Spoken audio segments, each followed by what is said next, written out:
Hello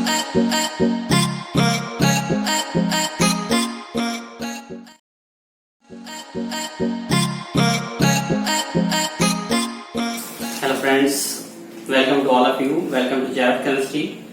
previous lectures में हम लोगों ने केमिकल बॉन्डिंग थोड़ा सा पढ़ लिया था और काफी सारा केमिकल बॉन्डिंग बाकी भी है, वो हम लोग आगे पढ़ेंगे। अभी हम लोग कुछ इम्पोर्टेंट टॉपिक स्टार्ट करते हैं जो CSIR और KET के पॉइंट ऑफ व्यू से बहुत ही इम्पोर्टेंट है। वो टॉपिक कौन सा है? वो टॉपिक है आपका बोरेन्स। बोरेन्स से रिलेटेड 2 से 4 मार्क्स का एक क्वेश्चन आपको जरूर मिलता है, ठीक है। तो ये बहुत ही इजी होता है, इसमें वेट्स रूल अप्लाई करके हम लोग इस क्वेश्चन को सॉल्व कर सकते हैं। तो चलिए दोस्तों पढ़ते हैं कि बोरेन्स के बारे में, कि बोरेन्स क्या होते हैं। तो पहले हम लोग देखते हैं कि जो बोरेन्स हैं, बोरेन्स जो होते हैं वो क्या होते हैं? बोरॉन हाइड्रोजन कंपाउंड्स होते हैं। और ये कितने टाइप के होते हैं? 3 टाइप्स के बोरेन्स होते हैं। पहले जो हम लोग देखेंगे बोरेन्स है, ये बोरेन्स for example boron hydrogen compound है, इसमें केवल 2 ही एलिमेंट होंगे, बोरॉन और हाइड्रोजन। ये जो बोरेन्स है फॉर एग्जाम्पल आप देखिए डाइबोरेन, फॉर एग्जाम्पल B2H6 है या B4H10 है और B6H10, B10H14 and so on. ये सब क्या है? ये बोरेन्स कहलाते हैं। अगर बोरान के साथ साथ अगर कार्बन एटम भी बोरेन्स में प्रेजेंट है तो ऐसे बोरेन्स को हम लोग कार्बोरेन्स बोलते हैं। क्या बोलते हैं? दूसरा टाइप होगी, ये पहला टाइप है। दूसरा टाइप इसमें क्या हो सकता है? कार्बोरेन्स। कार्बोरेन्स में क्या होगा? बोरान कार्बन और हाइड्रोजन कंपाउंड्स होते हैं। फॉर एग्जाम्पल आपका BC2B4H8 मॉलिक्यूल है, CB6H12 एटसेट्रा। इसमें क्या है? कार्बन है, बोरान है और हाइड्रोजन है, तो इसीलिए हम इनको कार्बोरेन्स बोलते हैं। नेक्स्ट जो आता है आपका वो है मेटैलोबोरेन्स। मेटैलोबोरेन्स ये कौन से कंपाउंड होते हैं? मेटैलोबोरेन्स कंपाउंड जैसे नेम से ही पता लग रहा है, इसमें एक मेटल होगा और बोरेन होंगे, ठीक है। तो metalloboranes for example CO thrice CO B5H8, ठीक है। नेक्स्ट देखिए CO4Fe B9H11 एटसेट्रा। ये सब क्या है? ये मेटैलोबोरेन की कैटेगरी में आते हैं। दैट इज इसमें मेटल है और बोरॉन हाइड्रोजन कंपाउंड, तो ये मेटैलोबोरेन्स। अब इसमें हम लोग पढ़ते क्या, एग्जाम में आता क्या है? एग्जाम में क्या आता है कि आपको कोई बोरेन्स दे दिया जाता है या मेटैलोबोरेन, कार्बोरेन्स, उसका क्लासिफिकेशन पूछ लेते हैं on the basis of weights nomenclature. तो इसमें हम लोग पढ़ते हैं, इसमें एक ट्रिक है जो आपको याद करनी होगी किस तरह से हम लोग निकालते हैं।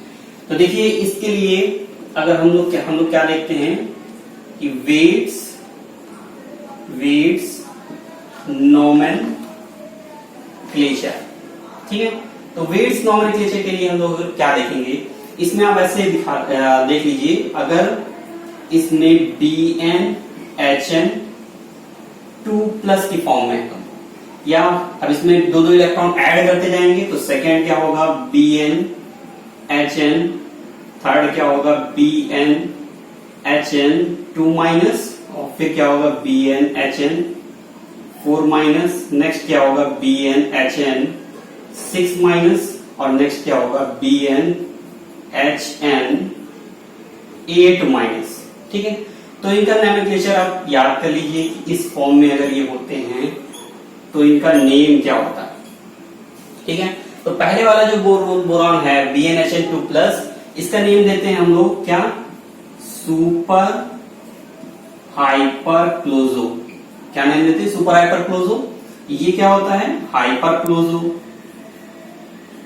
सुपर हाइपरक्लोजो, फिर होता है हाइपरक्लोजो, नेक्स्ट होता है क्लोजो, ठीक है। फिर नेक्स्ट क्या होता है? नीडो, क्लोजो नीडो, फिर होता है हाइफो एंड देन होता है क्लैडो, ठीक है। तो आप इसको बस बहुत ही इजी है, इसमें आपको क्या देखना है? BnHn2+ है, BnHn2+, BnHn, BnHn2-, 4-, 6-, 8-, इस तरह से आप सीरीज याद कर लीजिए।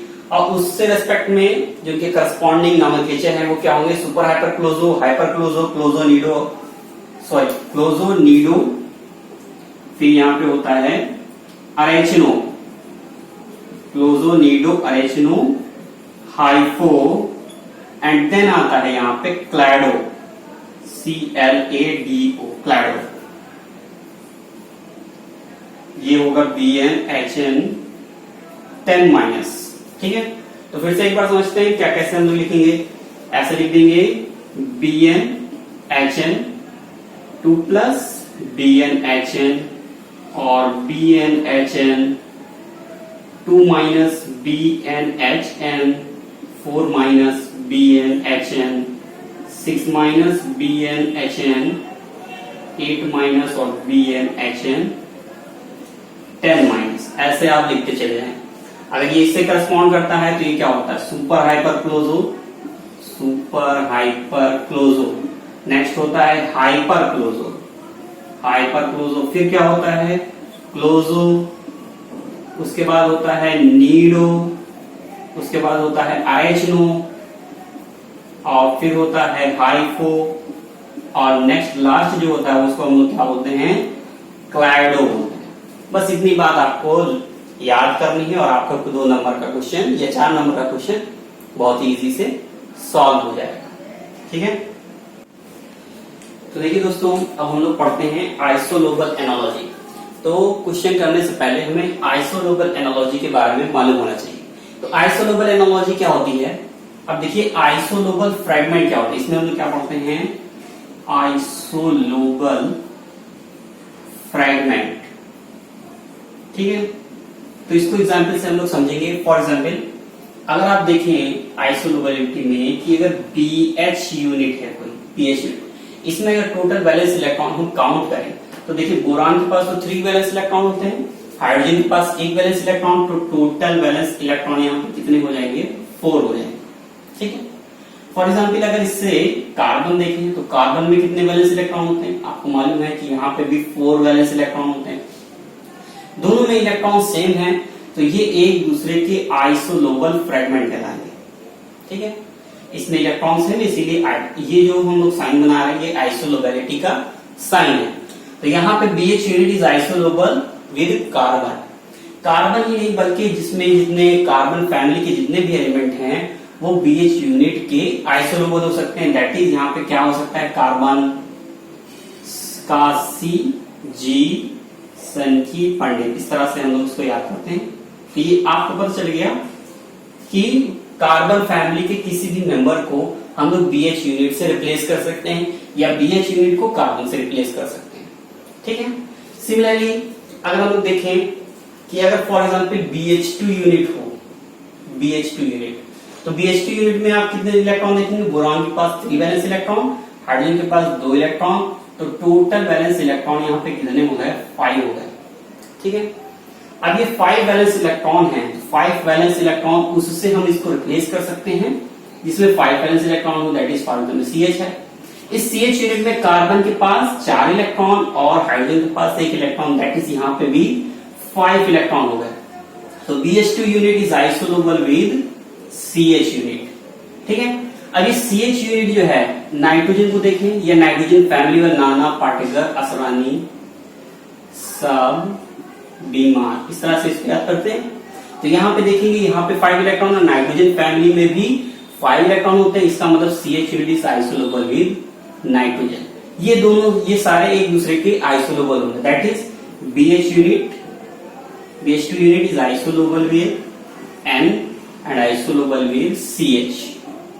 ठीक है, तो इसमें क्योंकि सेम नंबर ऑफ इलेक्ट्रॉन है, यहाँ पे नाइट्रोजन फैमिली कितने इलेक्ट्रॉन होते हैं, 5 वैलेंस इलेक्ट्रॉन होते हैं। ठीक है, सिमिलरली अगर हम लोग देखें, अगर कोई इसमें ट्रांजिशन एलिमेंट हो, तो ट्रांजिशन एलिमेंट फॉर एग्जांपल अगर देखें कि FeCO4 लिखा हुआ है, तो FeCO4 अगर आप देखें तो FeCO4 में वैलेंस इलेक्ट्रॉन कितने होंगे, आयरन एटम के पास 8 इलेक्ट्रॉन होते हैं valence electron, plus 4 CO unit लिखा हुआ, तो 4 CO यूनिट का मतलब है 4 into 2 बराबर कितने हो गए, यहाँ पे 16 इलेक्ट्रॉन। तो यहाँ पे 16 इलेक्ट्रॉन है, तो ये मोइटी जो है ये 18 इलेक्ट्रॉन से 2 कम इलेक्ट्रॉन है, दैट इज इसमें हम लिख सकते हैं 2 electron less from 18 electron. 18 electron से 2 इलेक्ट्रॉन कम है। अब इसके रेस्पेक्ट में अगर हम BH यूनिट देखें तो BH यूनिट में आप देखिए वैलेंस इलेक्ट्रॉन कितने हैं। यहां पे वैलेंस इलेक्ट्रॉन है BH यूनिट में 4 है। यहां पे भी ऑक्टेट से 4 इलेक्ट्रॉन कम है, that is 4 electron less from octet.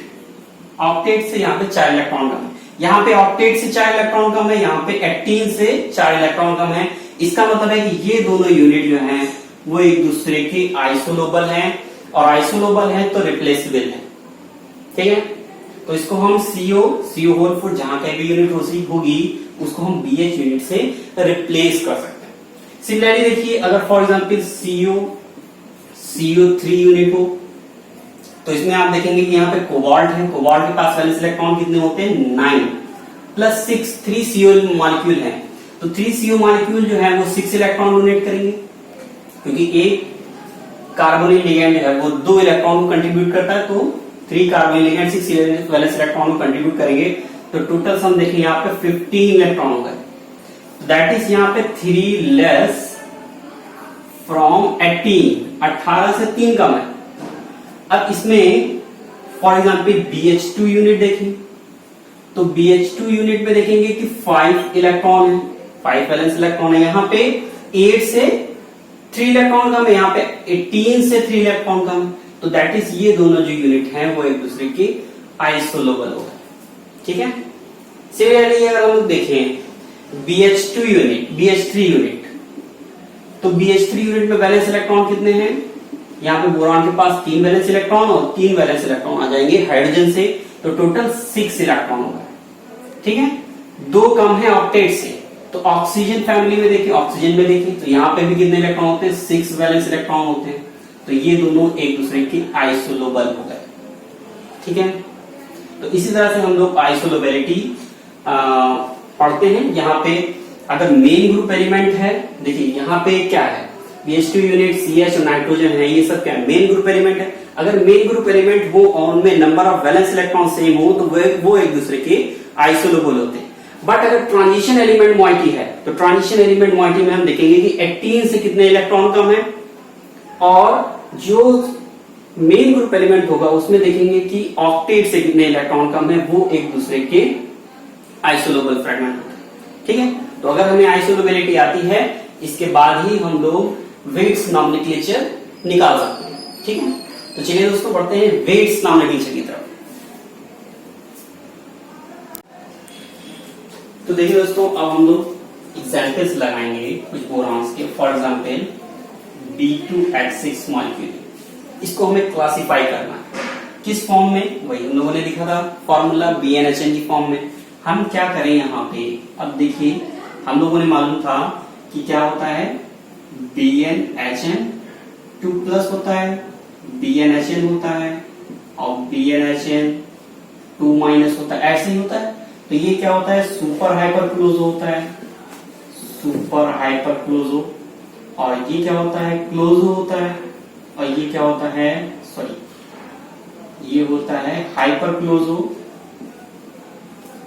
और ये होता है क्लोजो। ठीक है, इस तरह से हमने पढ़ा था। अगर ये BnHn 4 माइनस हो तो ये क्या हो जाएगा नीडो। ठीक है, तो नीडो हो जाएगा।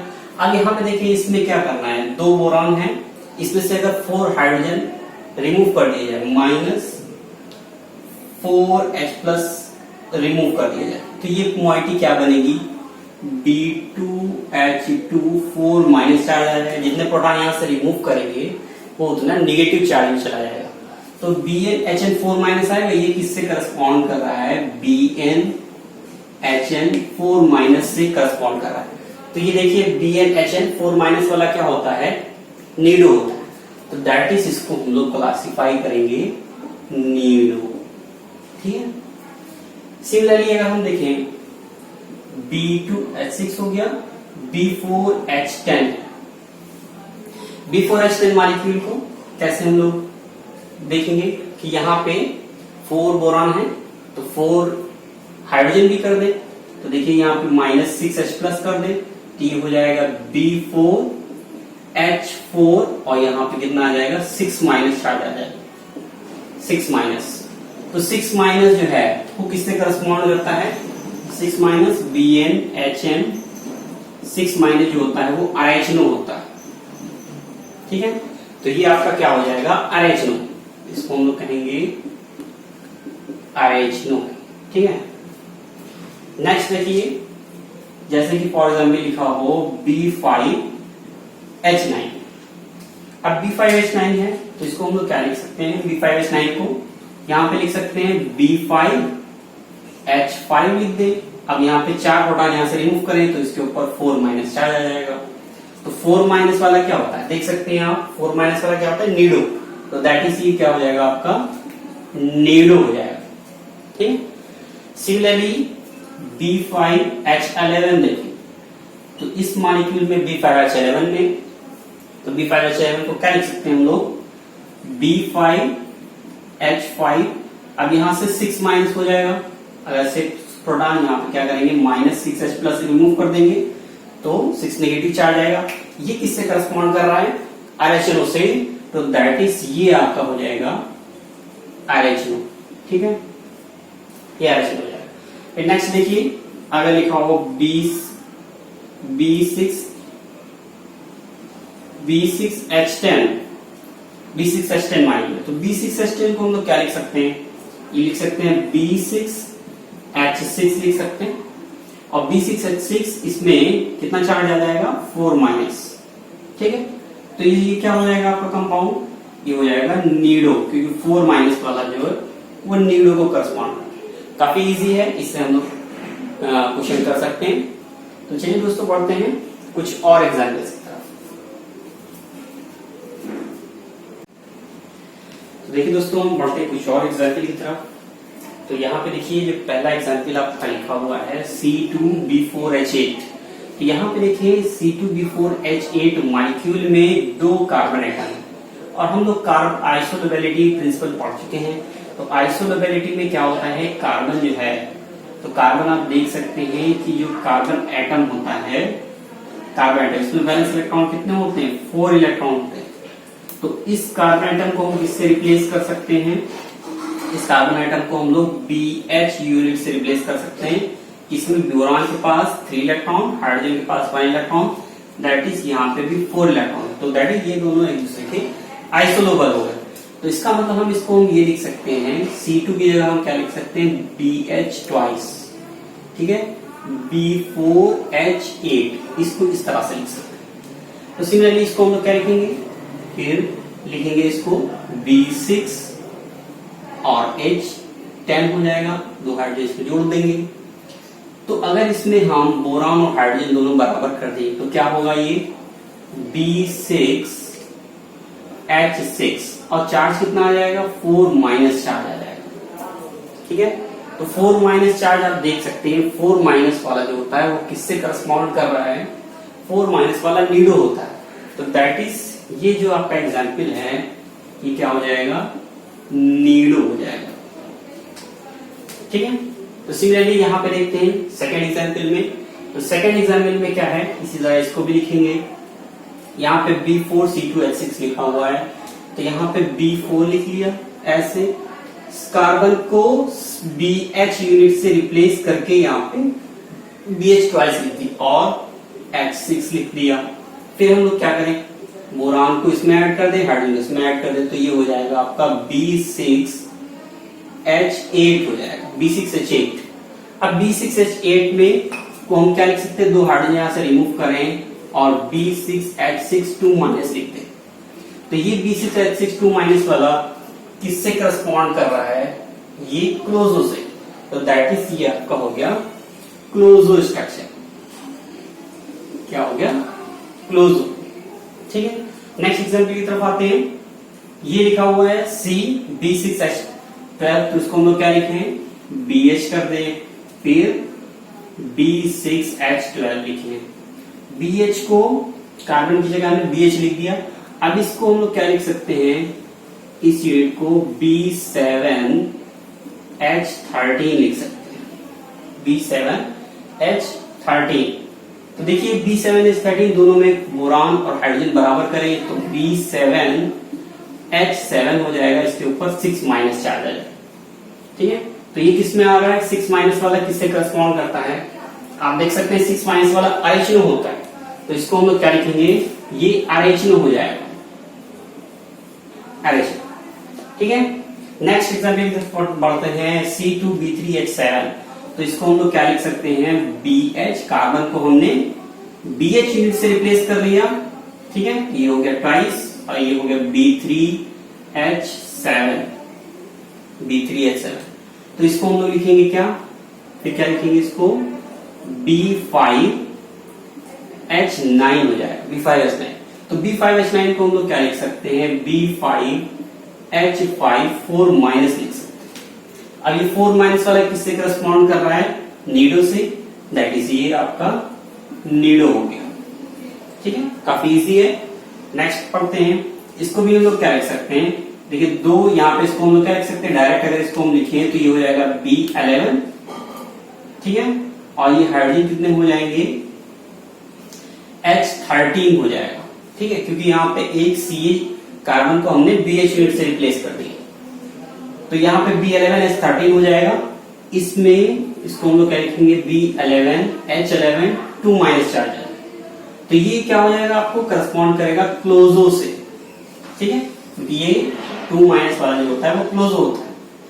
नेक्स्ट देखिए C3B6H12, इसको हम लोग क्या लिखें, इसको हम लोग लिख सकते हैं BH whole thrice and B6H12। ठीक है, अब इसमें हम लोग क्या लिखेंगे, 3 बोरान है और 3 हाइड्रोजन, दैट इज B9H15 हो जाएगा। ठीक है, इसको आप बराबर करें तो ये क्या हो जाएगा, B9H9। अब कितना माइनस चार्ज आ जाएगा, यहाँ पे 6 माइनस चार्ज आएगा। ठीक है, तो 6 माइनस चार्ज वाला क्या होता है, ये होता है RH9, तो ये आपका आगे हो जाएगा RH9। ठीक है, RH9 हो जाएगा। नेक्स्ट एग्जाम्पल देखिए, ये वाला है, इसमें भी हम लोग क्या लिखें, ओ सॉरी, ये दोनों एग्जाम्पल सेम ही है। ठीक है, तो ये तो कर चुके हम लोग।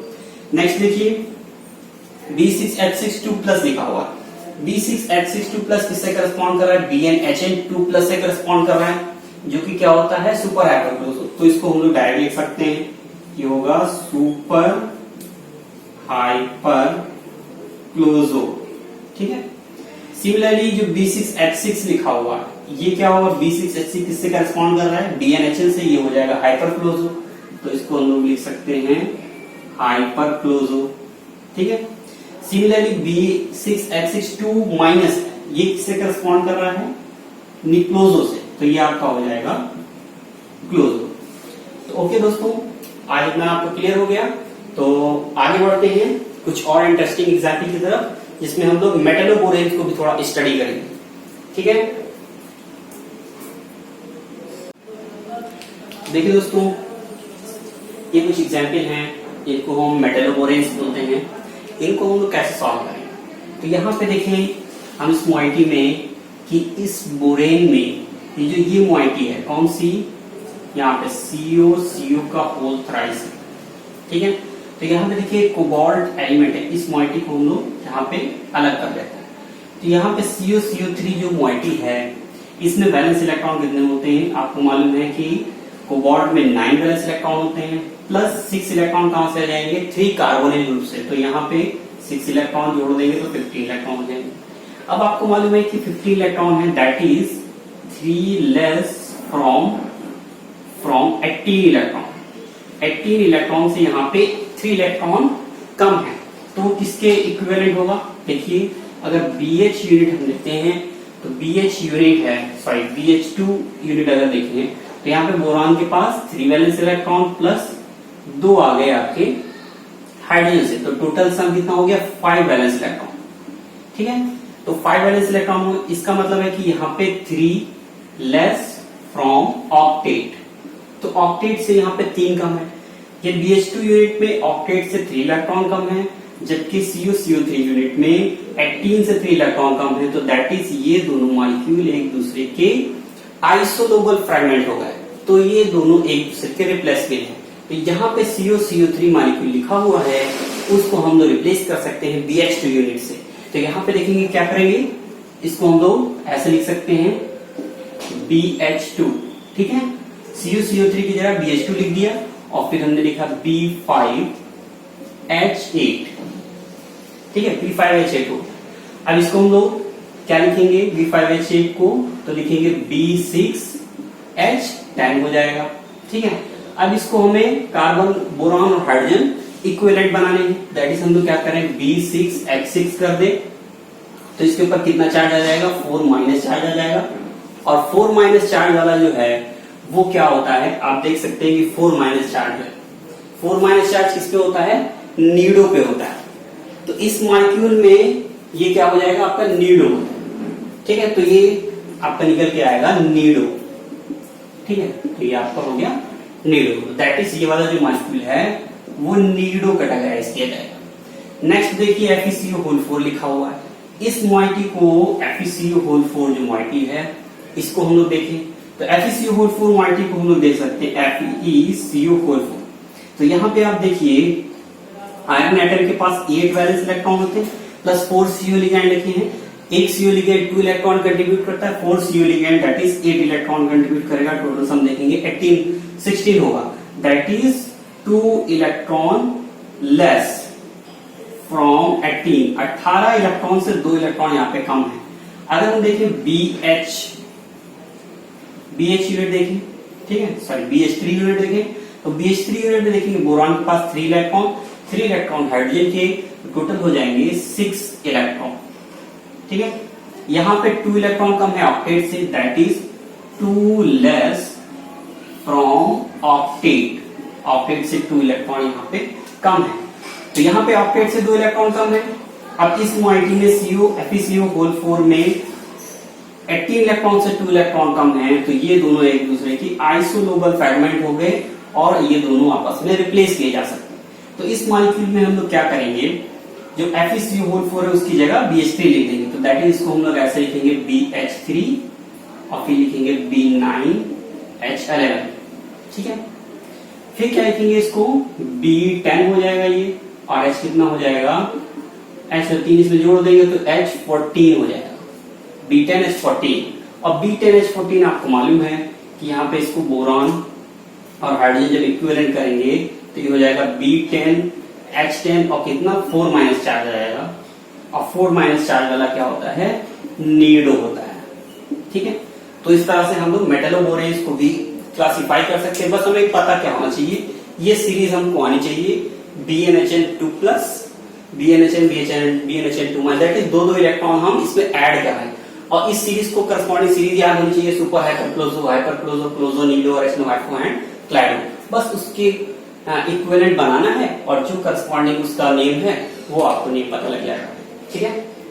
तो दोस्तों आज के लिए इतना ही, मिलते हैं नेक्स्ट वीडियो में कुछ और एग्जाम्पल के साथ। नेक्स्ट वीडियो में हम लोग वेट्स रूल में स्केलेटल इलेक्ट्रॉन कैसे निकाले जाते हैं वो हम लोग सीखेंगे और उसकी करस्पॉन्डिंग ज्योमेट्री क्या होती है वो सीखेंगे, ठीक है। तो आज के लिए इतना ही, थैंक यू।